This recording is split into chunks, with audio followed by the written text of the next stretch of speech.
The first thing you need is a piece of Thermo Acetate, and this will keep from warping when you use pigment ink and embossing powder with your heat gun. Now you can rinse off your acetate and then dry it off, or you can use a fabric softener sheet to keep the glitter from clinging.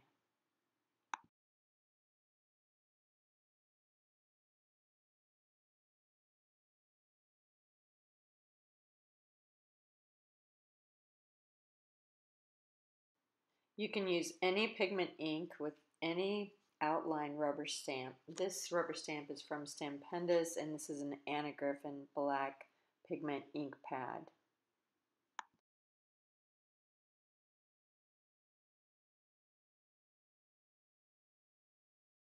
I'm using gold embossing powder, and I'll heat set that on the thermoacetate.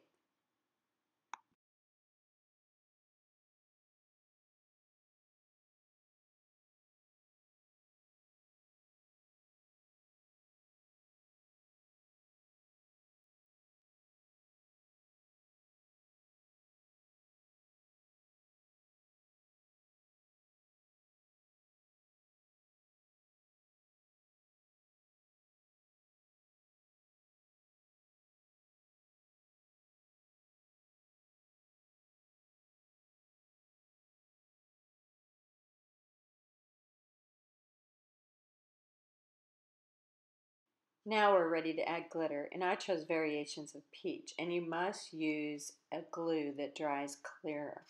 And so I use Art Institute Designer Dries Clear. And you can also use the metal tip, which comes with a straight pin, for precision gluing, and this is a wonderful tool.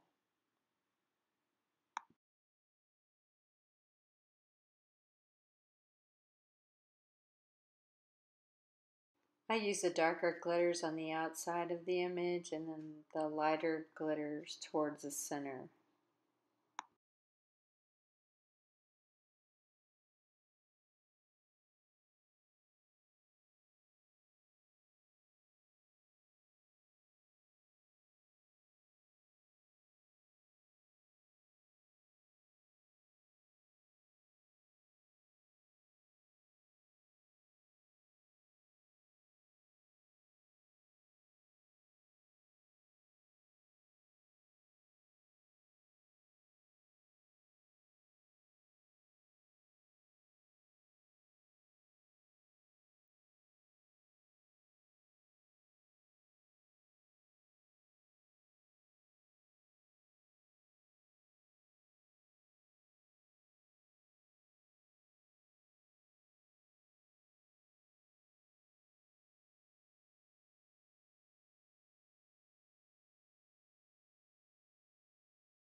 I have magnets on my glitter pots because I put them on a magnetic bulletin board at one point so that I could see all of my glitter colors.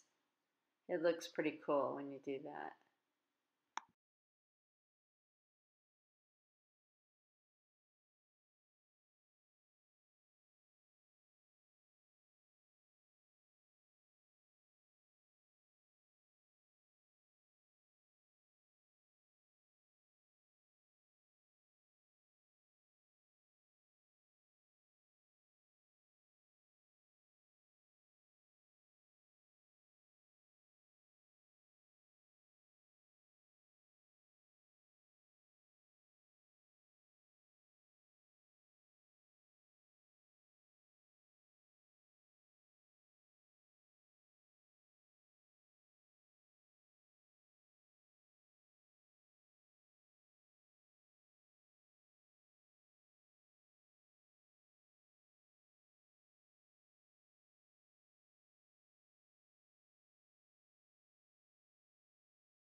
When you have finished applying the glitter, just allow it to dry overnight before attaching it to cardstock. Next, I used a piece of peach cardstock and I cut an 8.5 by 11 piece of paper in half, and then I used my cuttlebug to cut out a square window, which was just slightly smaller than the rubber stamp. And now I'm going to ink a happy birthday image on the front of the card with dye ink, not pigment.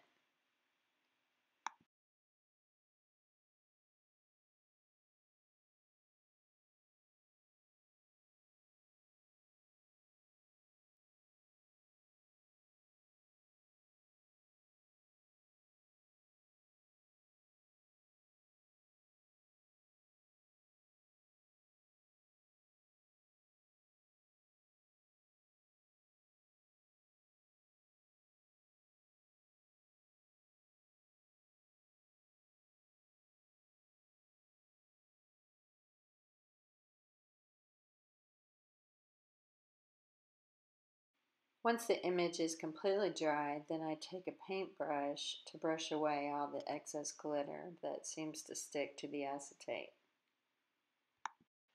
Now I'm going to cut out the image and I'm going to leave a 1/4 inch of acetate around my glittered image because I'll need to tape this down to the inside of the card.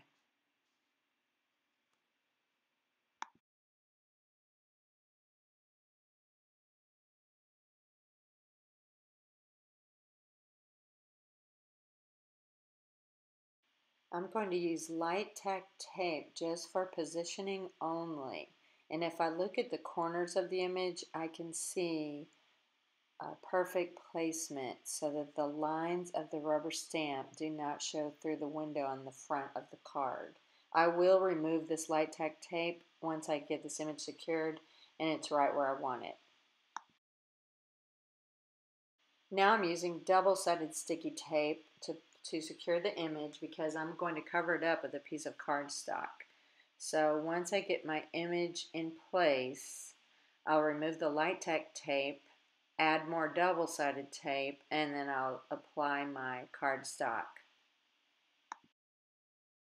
The cardstock pieces for the inside of the card are just slightly smaller than the actual card. So I believe they're 4 inches by 5.25 inches.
I'm going to add some peach ribbon and then this greeting card will be good to go.